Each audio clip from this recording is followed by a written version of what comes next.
Okay, now I'm going to read from the second chapter of Ariadne, I Love You. She told me she wanted a cat, Ben said. We were in the kitchen of his Newtown terrace. The windows were steamed, Ben's glasses too. He reached into the pot with a slotted spoon and teased out a quill of pasta, tested it, pulled a face. I was perched on a stool at the breakfast bar, beneath a rack of dangling pans. Ben uncorked another red, raised his eyebrows and waved the bottle in my direction.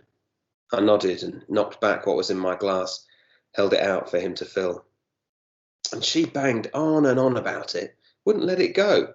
You know what kids are like. I can imagine, I said, but I was only half listening. Since I arrived that afternoon, Ben had talked about nothing but parenthood, the quirks and foibles of this or that offspring. I stifled a yawn between pressed lips, washed it down with another glug of red.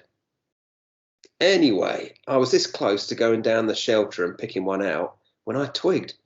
It wasn't a pet she wanted, it was a cadaver. Ben tasted the sauce, started laying out bowls for us and the girls. I said no, of course. You got to draw the line somewhere. Is this all since? I couldn't bring myself to say it. We hadn't yet spoken about Corinne. Ben shook his head. Nah, Margot's pretty much always been a dark one.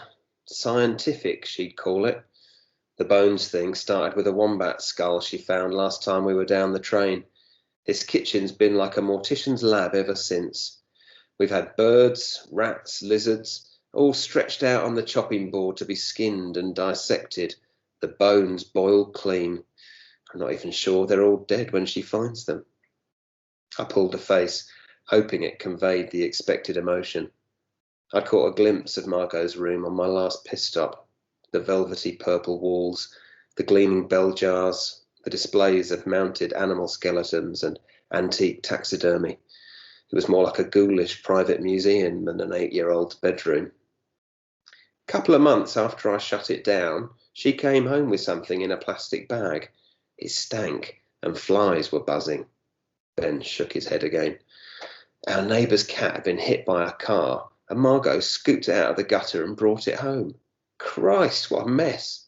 I had to help her disembowel it, and the bloody thing was so big we had to go down the hardware store for an industrial-sized pot. I glanced over Ben's shoulder at the pot on the stove, wisps of vapour curling from the rim. The kitchen stank for weeks, and I still can't look the Habibis in the eye. Is dinner ever going to be ready? Peg erupted into the kitchen, a 5-year-old whirlwind of strawberry blonde hair and rainbow tie-dye. She seemed to explode out of another dimension, where standing still was a capital crime, and every object on the floor a stepping stone. I scooped up my bag and put it on the stool beside me. Just serving now, said Ben. Go tell your sister. Ben laid the table and invited me to sit, spooned pasta and sauce into the bowls, garnished all but one with some chopped green stuff.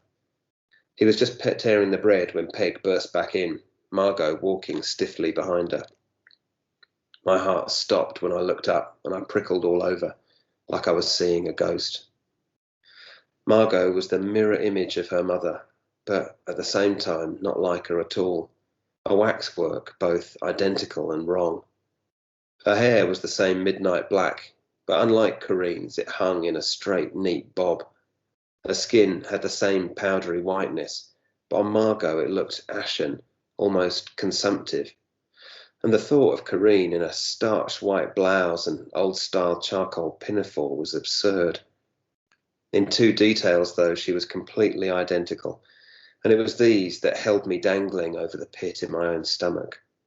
Her mouth was pulled down at the edges in a frown that I knew would express both amusement and displeasure, and her eyes— I realised I was staring and flicked my gaze around the walls, as though Margot was just one piece in a gallery full of other, more diverting exhibits. She looked at me without interest. You must be the one from Daddy's band, she said.